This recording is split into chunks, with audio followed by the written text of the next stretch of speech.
रात के 12 बजे का समय था। शहर की सबसे पुरानी गली में अजीब सी शांति थी। हवा ठंडी थी, लेकिन उसमें अजीब सा सन्नाटा था, जैसे कुछ छुपा हो। चार दोस्त, रोहन, अजय, नेहा और पायल, अपने मोबाइल की टॉर्च चलाए गली नंबर 13 की ओर बढ़ रहे थे। यार, सुना है जो इस गली में गया वो वापस नहीं लौटा, नेहा ने डरते हुए कहा। अरे, सब अफवाहें हैं, लोगों की बनाई हुई कहानियां, अजय ने हंसते हुए जवाब दिया। लेकिन जैसे जैसे वे आगे बढ़े, गली में अजीब घटनाएं होने लगी। रहस्यमयी गली में प्रवेश गली नंबर 13 बाकी गलियों से अलग थी। पुरानी, टूटी फूटी दीवारें, अधखुले दरवाजे और हर ओर सड़ चुकी लकड़ी और ईंटों के ढेर। चारों दोस्त अब एक पुराने लोहे के दरवाजे के सामने खड़े थे, जिस पर जंग लगा हुआ था और मोटे अक्षरों में लिखा था, अंदर जाना मना है। अब तो अंदर जाना ही पड़ेगा, रोहन ने शरारती अंदाज में कहा और दरवाजा जोर से खोल दिया। जैसे ही दरवाजा खुला, ठंडी हवा का एक झोंका आया और चारों को लगा कि किसी ने धीरे से कानों में फुसफुसाया, भाग जाओ। दरवाजा जो कभी बंद नहीं होता। चारों दोस्त अंदर पहुंचे ही थे कि अचानक दरवाजा जोर से खुद ब खुद बंद हो गया। शिट, ये क्या था? पायल घबराकर बोली। रोहन ने मोबाइल टॉर्च घुमाई। सामने एक अंधेरा हॉल था, जिसमें कई पुराने सामान बिखरे पड़े थे। खिड़कियों से आती हल्की रोशनी में दीवारों पर अजीब सी आकृतियां दिख रही थीं, जैसे किसी ने नाखूनों से उन्हें खरोंचा हो। तभी अजय को एक पुरानी लकड़ी की अलमारी दिखी। उसने हिम्मत करके दरवाजा खोला।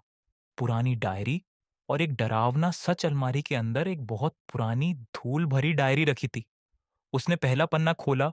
उस पर लिखा था, यह जगह शापित है। जो भी यहां आया वह या तो मर गया या पागल हो गया। नेहा ने धीरे धीरे अगला पन्ना पलटा और उसमें लिखा था, 1956 में यहां रघु नाम का एक तांत्रिक रहता था। वह काला जादू करता था। लोगों का कहना था कि उसने अपनी आत्मा को अमर बनाने के लिए कुछ भयानक बलि दी थी। एक दिन वह अचानक गायब हो गया और तब से यह गली शापित हो गई। जो भी इस गली में आता है उसे उसकी आत्मा अपनी गिरफ्त में ले लेती है। तभी कमरे में ठंडी हवा चलने लगी। टॉर्च की रोशनी झपकने लगी। छायाएं और मौत की दस्तक। नेहा ने घबराकर टॉर्च घुमाई और तभी दीवार पर एक परछाई हिलती हुई दिखी। वो कौन है? पायल डर से चिल्लाई। अचानक हवा में किसी के हंसने की धीमी आवाज गूंज उठी। हाँ, हाँ, हाँ। चारों दोस्त तेजी से दरवाजे की ओर भागे, लेकिन दरवाजा फिर से बंद हो चुका था। अब क्या करें? अजय ने कांपती आवाज में पूछा। तभी रोहन जोर से चिल्लाया, देखो, वहां कोई खड़ा है। अंतिम सामना चारों ने देखा। एक काली परछाई धीरे धीरे उनकी ओर बढ़ रही थी। उसकी आंखें जलती हुई अंगारों की तरह चमक रही थीं।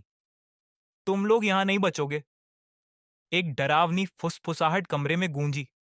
रोहन ने हिम्मत करके अपनी टॉर्च फेंकी, जो जाकर एक पुराने निशान पर लगी। अचानक दीवारों पर अजीब लिपियां चमकने लगीं और पूरा कमरा हिलने लगा। दरवाजा धीरे धीरे खुलने लगा।